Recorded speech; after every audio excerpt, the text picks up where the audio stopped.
मनुष्यों पर प्रहार मत कर देना, नहीं पूरी सृष्टि को ही भस्म कर देगा। जब कोई दैवी शक्ति संपन्न या आसुरी शक्ति संपन्न कोई बहुत बड़ा बलवान त्रिभुवन विजेता हो, तब इस अस्त्र का संधान करना अर्थात पूरी सृष्टि का विनाश करने में सामर्थ्य, और इस अस्त्र को कोई मिटा दे ऐसा कोई अस्त्र नहीं है। अर्जुन ने तथास्तु कहकर द्रोणाचार्य जी को प्रणाम करके इस महामहिम पूज्य ब्रह्मशिर नामक अस्त्र को धारण किया। जब द्रोणाचार्य जी ने देखा कि ये राजकुमार अस्त्र विद्या में प्रवीण हो चुके हैं, तब कृपाचार्य, सोमदत्त, वाल्मीकि, गंगानंदन, भीष्म, भगवान व्यासदेव जी, विदुर जी, धृतराष्ट्र जी, इन सबको बुलाया और कहा ये राजकुमार संपूर्ण अस्त्र शस्त्र विद्या से प्रवीण हो चुके हैं। हम सब राजकुमारों का योग्य जो शास्त्र विद्या में, शस्त्र विद्या में, राजनीति में प्रवीण हुए, एक रंगमंच बनाया जाए और इनका युद्ध कौशल दिखाना चाहते हैं। धृतराष्ट्र उस समय राजगद्दी पर विराजमान थे, क्योंकि पांडु महाराज पधार गए थे तो यही राजा के पद में थे। आदेश हुआ, वहां की बहुत ही समतल भूमि का पूजन करके वहां आसन बनाए गए सम्राट के लिए, उनके मंत्रियों के लिए, हस्तिनापुर के पूज्य जनों के लिए, नर नारियों के लिए बहुत बड़ा रंगमंच, और सुंदर सुंदर पालकियों में राजरानियां वहां पधारी, पूरे नगर के लोग पधारे, जन समुदाय एकत्र हो गया, विविध प्रकार के बाजे बजाए गए। उस समय श्वेत वस्त्र, श्वेत यज्ञोपवीत धारण किए हुए आचार्य द्रोण अपने पुत्र अश्वत्थामा के साथ रंगभूमि पर पधारे। बलवानों में श्रेष्ठ द्रोणाचार्य जी की सबने पूजा की। उच्च स्थान पर आचार्य बैठे, समीप में कृपाचार्य बैठे, फिर गंगानंदन भीष्म जी, फिर विदुर जी, धृतराष्ट्र जी, ऐसे बड़े बड़े सब महापुरुष बैठे। जितने भी राजकुमार हैं सब अपने अपने दस्ताने पहनकर कमर कस के युद्ध कौशल दिखाने के लिए आए। राजकुमारों में श्रेष्ठ महाराज युधिष्ठिर सबसे पहले आकर अपने आचार्य को और फिर पूज्य जनों को प्रणाम किया। यदि सभा में गुरुदेव विराजमान हो और गुरु के गुरु, गुरु के गुरु ऐसे पूज्यजन विराजमान हो, तो शिष्य का पहला कर्तव्य है कि अपने गुरुदेव को साष्टांग प्रणाम करने के बाद ही किसी को प्रणाम करें। गुरु से बढ़कर उसकी दृष्टि में कोई महिमा नहीं होनी चाहिए। सबसे पहले अपने गुरुदेव को वो खुद आदेश करेंगे, अरे नहीं ऐसा नहीं, उनको प्रणाम करो, पर शिष्य का पहला प्रणाम अपने गुरुदेव के लिए। तो सबसे पहले धर्मराज युधिष्ठिर जी ने द्रोणाचार्य को प्रणाम किया, फिर गुरुजनों को। राजकुमार जो दुर्योधन आदि हैं, ये सब अपने अपने अस्त्र शस्त्र लेकर रंगमंच पर आए। सबने धनुष झुका करके आचार्य चरणों में प्रणाम किया। एक एक करके अपनी धनुर्विद्या, गदा विद्या, तलवार, अश्व पर चढ़ना, हाथी पर चढ़ना, भूमि पर पैतरे बदलते हुए युद्ध करना और मल्ल युद्ध करना, कुश्ती आदि, ये सब दिखा रहे थे। दुर्योधन और भीमसेन हाथ में गदा लेकर के रंगभूमि पर जब उतरे तो ऐसा लग रहा था दो पहाड़। 10,000 हाथियों का बल दुर्योधन के अंदर और जन्मते ही 10,000 हाथियों का बल भीम के अंदर। पर जब इनको विष पवाया गया था तो 10,000 हाथियों का बल नागलोक, तो ये बहुत बल में बढ़े चढ़े थे भीम। दोनों महाबली योद्धा मंडलाकार होकर गदा युद्ध कर रहे हैं। कुंती जी और गांधारी जी धृतराष्ट्र को बताती जा रही, दुर्योधन ने ऐसा, भीम ने ऐसा। बहुत बुद्धिमान धृतराष्ट्र जी हैं, विचार कर रहे हैं कि जैसे पैतरे भीम बदलता है, देख तो पा नहीं रहे, सुन के दुर्योधन कभी इनसे जीत नहीं सकता। वहीं हृदय में आग पैदा हो गई कि मेरे प्रिय पुत्र का विनाश करने में समर्थ होगा ये भीम। बहुत बुद्धिमान थे। इन दोनों में ऐसा जोश आया कि युद्ध रूप प्रारंभ हो गया। फिर तो सारी रंगभूमि में हाहाकार मच गया। तत्काल द्रोणाचार्य जी ने अश्वत्थामा से कहा, बीच में जाओ, इनको रोक दो, ये रंग कौशल दिखाना है या युद्ध करना है। अश्वत्थामा ने कहा, गुरुदेव का आदेश है, रुक जाइए। तो जहां जिसकी गदा वहीं रुक गए। आदेश में एक भी हरकत उसके आगे नहीं। आदेश तो जहां जैसे। रसिक मुरारी जी के गुरुदेव श्यामानंद प्रभु ने जब उनके आश्रम में राजा ने आक्रमण करके बाधा पहुंचा दी, तो रसिक मुरारी जी वृंदावन में रहते थे। उनके गुरुदेव ने कहा, जाओ उनसे कह दो जिस स्थिति में हो उसी स्थिति में तत्काल हमारे सामने उपस्थित हो। तो प्रसाद पा रहे थे, मुंह में कवल, हाथ जूठा, वैसे ही पहुंच गए यात्रा करके। गुरुदेव के सामने जाकर कहा कि गुरुदेव प्रणाम नहीं कर सकता क्योंकि जूठे मुंह हो। तो जूठे क्यों हो, आचमन क्यों नहीं किया? क्योंकि गुरुदेव आपका आदेश था जैसे आप हो वैसे ही आ जाओ। तो प्रभु समय प्रसाद पा रहा था, वैसे ही आ गए। बहुत प्रसन्न है, जाओ आचमन करो। पूज्य श्री ललिताचरण गोस्वामी जी की सेवा में हरिवंश दास नाम के सेवक थे। 2 बजे उठते, मध्याह्न में के बाद विश्राम करके, और जल मांगते थे। उनकी अलग पद्धति से जल निकाला जाता था कुएं से। वो कुएं से जल निकाल ही रहे थे क्योंकि 2 बज गए। हरिवंश दास, हाँ जय जय, सुनो, छोड़ दिया रस्सी बाल्टी वही छोड़ दी। हाँ जय जय, पानी ले आओ जी। पानी निकाल रहे थे, आपने कहा सुनो तो छोड़कर आ गए। वो तो कुएं में गए। बहुत प्रसन्न है। ठीक है, तुम निज मंत्र की बात करते थे ना, कल आ जाना, अब तुम्हें निज मंत्र दे देते। डांटा नहीं कि तुमने रस्सी कर, नहीं, आज्ञा है, आ जाओ, छोड़ दिया वैसे जी। आज्ञा हुई तो जहां गदा है वहीं रोक दी, गुरुदेव की आज्ञा। आयुष लिए चले निज दास। ये अध्यात्म मार्ग इसी में पुष्ट होता है, मनमानी आचरण में नहीं। जो मुझे पुत्र से भी अधिक प्रिय है, हे दर्शक गणों, अब आप उसकी शस्त्रों में कितनी निपुणता की स्थिति आई है आप देख लीजिए। स्वयं द्रोणाचार्य जी ने अर्जुन को ऐसा संबोधन करके मंच पे उतारा। आचार्य स्वस्थ वाचन करके जे ही अर्जुन को उतारा, अर्जुन ने तो जैसे कोई बिजली चमके ऐसे अपने धनुष पर प्रत्यंचा चढ़ाई और ऐसा हर्षोल्लास के साथ विद्याओं का प्रदर्शन शुरू किया जो अभी तक किसी ने नहीं किया था। विदुर जी, शांतनंदन, भीष्म जी, ये सब बड़े बड़े महापुरुष देख रहे हैं। पांडुनंदन अर्जुन, जैसे अरण्य मंथन से अग्नि प्रकट होती है ऐसे तेजस्वी महापुरुष। पहले आचार्य के चरणों में बाण संचालन करके प्रणाम किया। यह वीर का प्रणाम होता है। गुरु के चरणों के समीप बाण जाकर के तत्काल आग्नेय अस्त्र से रंगमंच पर आग पैदा कर दी। तत्काल वरुणास्त्र से जल बरसा करके उसको शांत कर दी। वायुवास्त्र से चोर भरी आंधी चला दी और पर्जन्यास्त्र से बादल पैदा करके वर्षा शुरू कर दी। क्षण भर में अर्जुन आकाश में दिखाई देते, क्षण भर में बहुत छोटे दिखाई देते।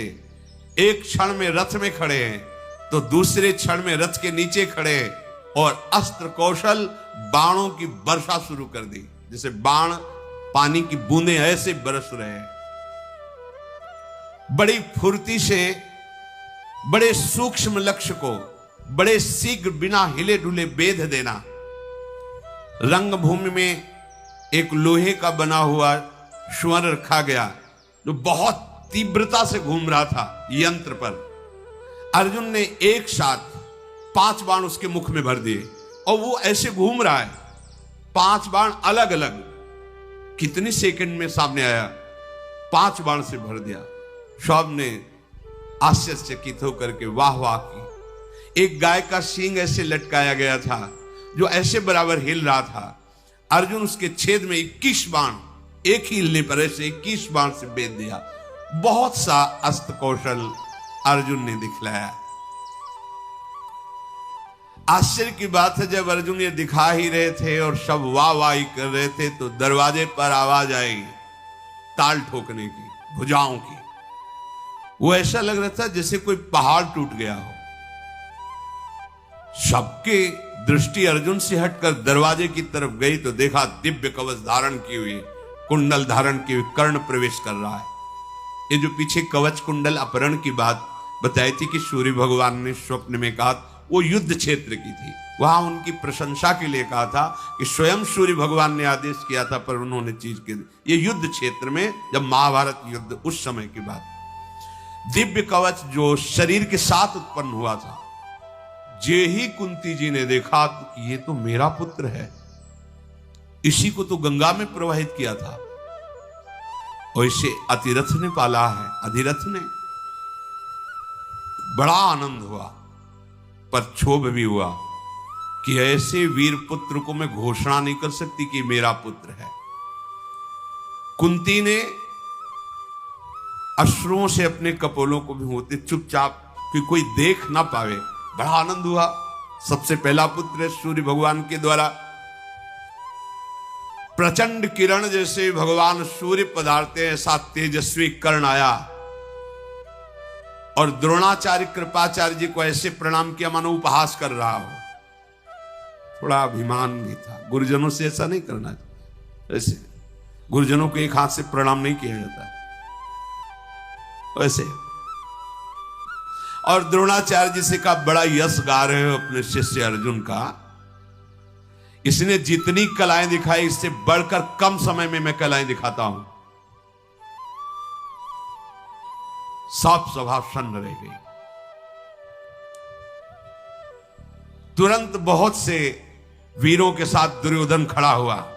अवश्य अवश्य स्वागत है वीर तुम्हारा, क्योंकि वो तो चाह ही रहा था कि अर्जुन की समानता करने वाला कोई नहीं, कम से कम ये वीर तो बोल तो रहा है, पर आज दिखाई भी देगा कि कितना वीर है। महाबली द्रोणाचार्य जी ने कर्ण को आदेश दे दिया, तू अच्छा दिखा कला कौशल, बातचीत से ही नहीं होता। आश्चर्य की बात, कर्ण ने जितने अर्जुन ने कलाएं दिखाई थी दिव्यास्त्रों की सब दिखा दी, और कम समय में, अर्जुन से कम समय में। बड़े भाई हैं पर पता नहीं है ना किसी को। और द्रोणाचार्य जी से कहा, आदेश कीजिए इस अर्जुन को, इसी रंगमंच पर मैं द्वंद्व युद्ध से ललकार कर इसके प्राणों का हरण करना चाहता हूं, मुझे ईर्ष्या है इससे। खड़ा हो गया दुर्योधन और छाती से लगाया कर्ण को और कहा, प्रिय मित्र, हस्तिनापुर का राज्य तुम्हारा, जैसे चाहो वैसे भोगो, तुम्हें मैं मित्र स्वीकार करता हूं, और इन शत्रुओं के मस्तक पर पैर रख दो, यही हमारी इच्छा। उसकी तो छाती भूल गए। कुंती जी के हृदय में बड़ा क्षोभ हुआ कि दोनों मेरे लाडले, में कैसे बता पाऊं कि कर्ण भी मेरा पुत्र है। कर्ण ने कहा, आचार्य चरण, यदि अर्जुन खड़ा रहा तो जीवित नहीं रह सकता, मैं तुमको वचन देता हूं। यहां बड़ा आक्षेप। अर्जुन ने आचार्य चरण से कहा कि आप जानते हो कि आपका शिष्य निर्बल नहीं है, आप आदेश कर दो, इस वीर को मैं अभी धूल चटा देता हूं। कर्ण की ओर बढ़े द्रोणाचार्य, कृपाचार्य, भीष्म जी सब आश्चर्यचकित हो रहे कि रंगमंच पर कहीं युद्ध न प्रारंभ हो जाए। कुंती देवी को तो मूर्छा आ गई जब दोनों युद्ध के लिए चले, मूर्छा आ गई। दासियों ने चंदन मिश्रित जल से उन्हें होश मिलाया, पर वो कोई जान नहीं पाया कि मूर्छा क्यों आई इनको। दोनों वीर आमने सामने खड़े हैं। कृपाचार्य जी खड़े हुए और कहा, सावधान कर्ण, ये कुंती नंदन महाराज पांडु के पुत्र देवराज इंद्र से प्रकट हुए हैं। मैं परिचय देता हूं, ये हस्तिनापुर चक्रवर्ती सम्राट के पुत्र। तू अपना परिचय दे, किस चक्रवर्ती सम्राट का राजा है, किसका पुत्र है, कौन राजा है, कहां से आया है, तेरे मां और पिता का क्या परिचय है क्या तू पांडुनंदन अर्जुन के सामने खड़ा होने का अधिकार रखता है? कृपाचार्य जी ने कर्ण भगवान सूर्य की तरफ ऐसे देखा। महाराज आप जानते हो और मैं भी जानता हूं कि मैं कौन हूं, पर कैसे इनको परिचय दूं? ग्रीवा झुका कर खड़ा हो गया, उत्तर नहीं। कृपाचार्य के कहने पर कर्ण की आंखों में रोष है और लज्जा से सर झुकाकर खड़ा हो गया, जैसे कमल मुरझाया हुआ हो। दुर्योधन ने कहा, आचार्य चरण, कृपाचार्य से, तुम्हें पता है 3 प्रकार के राजा होते हैं। एक होता है राजकुल में पैदा हुआ उत्तम, दूसरा होता है सेनापति, अपने बल विक्रम से राजा को परास्त करके राज्य पद पर बैठ जाना, और तीसरा होता है एक राजा मित्र अपने दूसरे मित्र को राजा बना सकता है। मैं इसे राजा घोषित करता हूं, अंगराज कर्ण। मैं अभी तिलक करता हूं। अगर आप कहते हो कि किस राज, तो मैं इसे राजपद पे देता हूं, और चक्रवर्ती सम्राट पद पर धृतराष्ट्र है, तो अधिकार है दुर्योधन का। तत्काल ब्राह्मणों को बुलाया, स्वस्ति वाचन हुआ, स्वर्ण का सिंहासन रखवाया, मुकुट रखकर अंगराज के पद पर कर्ण का अभिषेक कर दिया। राजा कर्ण ने कहा, दुर्योधन बिक गया मैं, अब कर्ण का जीवन तुम्हारे हाथ में है। अब मैं कभी विचार नहीं करूंगा कि तुम्हारा आदेश धर्मयुक्त है या अधर्मयुक्त। आज से बिक गया। तुमने हमारी ग्रीवा जो झुक रही थी उसे उठा दिया। अब जो आदेश करोगे, कर्ण तुम्हारे लिए प्राण न्यौछावर करने के लिए तैयार हो जाएगा।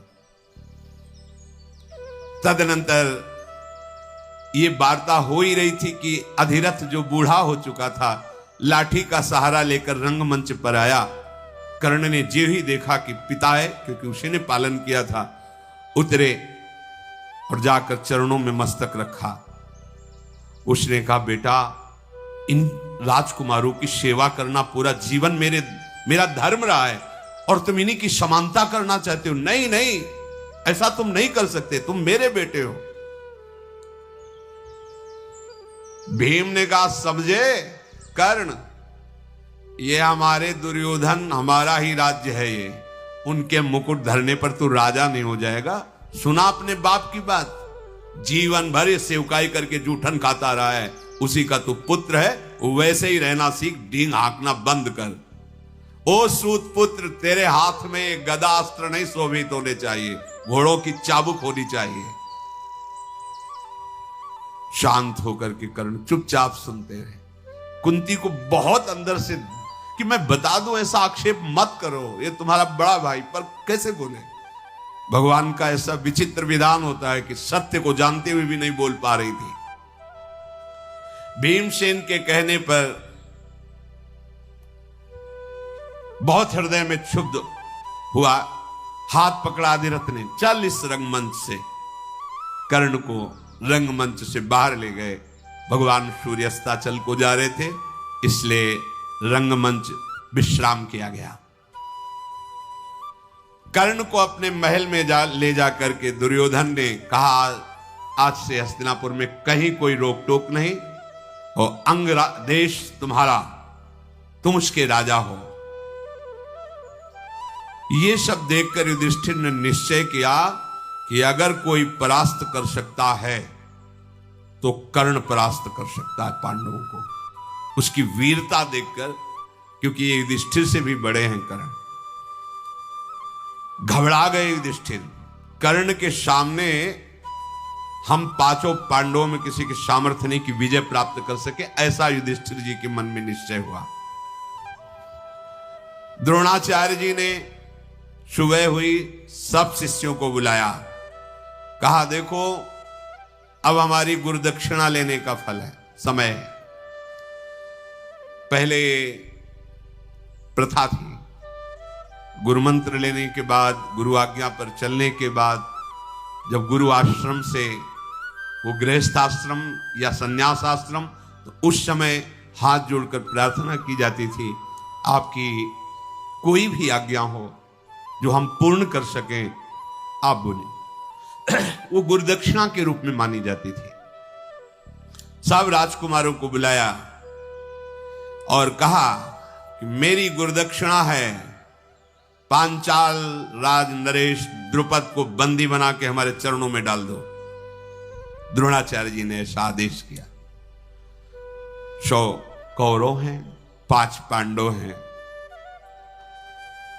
दुर्योधन, कर्ण, दुशासन, युयुत्स, विकर्ण, जलसंध, ये जो 10-10 हजार हाथियों का बल रखने वाले पराक्रमी कौरव, मैं पहले युद्ध करूंगा, मैं पहले युद्ध करूंगा।